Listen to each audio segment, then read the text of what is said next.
Is it worth risking your crypto on centralized exchanges for the yield and stake, or should I just park it in cold storage? You know my answer to this.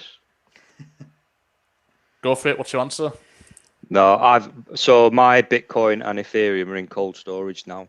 I'm not bothering messing around with those two. They're on the Trezor, and alts I'll have a play around with. I'm not so bothered about. But those two, because I recognise them, in my opinion, as the best assets I have. I'm not sticking them online. I'm not putting them in anything. That's just my preference. I just don't, all the hacks that are going on now because crypto is so hot and everybody's trying to, hack everything, and it's happening in front of your eyes, mate. There's It is. and it's scary. I'm not. That's just my opinion. Like I said, the two I've got off, Elrond and Celsius, are on their apps and in their wallets. So that's how I'm doing it.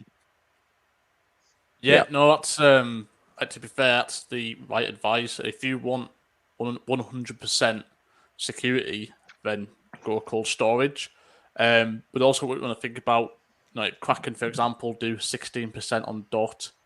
And obviously, you can't earn these interest rates unless you have them on centralized entity.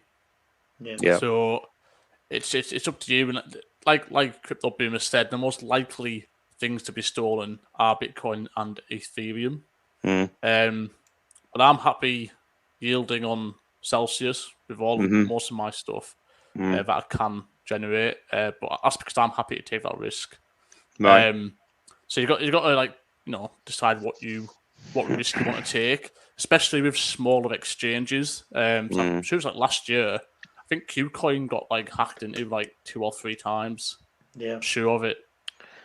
Several times. Do you know what as well, Blackie? Sorry, just so much changes in this space as well. Like I was big into Swissborg. The rates have all gone dodgy on that. I can't be bothered, mate. Honestly, there's just too many. BlockFi got hacked, so there is a lot of instances where you're yielding on a certain platform, then something happens with it, the rates get bad, so you move it to something else, yield with them, and then something happens with them. Each time you do that as well, you get charged for that. Every time you move it.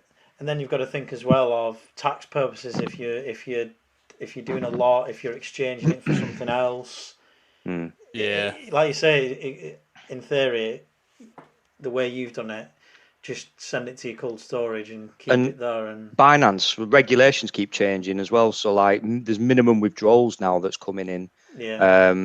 It's just and the UK has shit its pants over Binance and others. So the banks are stopping you using Binance, and it's not worth the hassle. I'm a buy and holder, so I'm just gonna buy it and take it off and store it. And then when I do want to do something with it, I'll just plug it back in.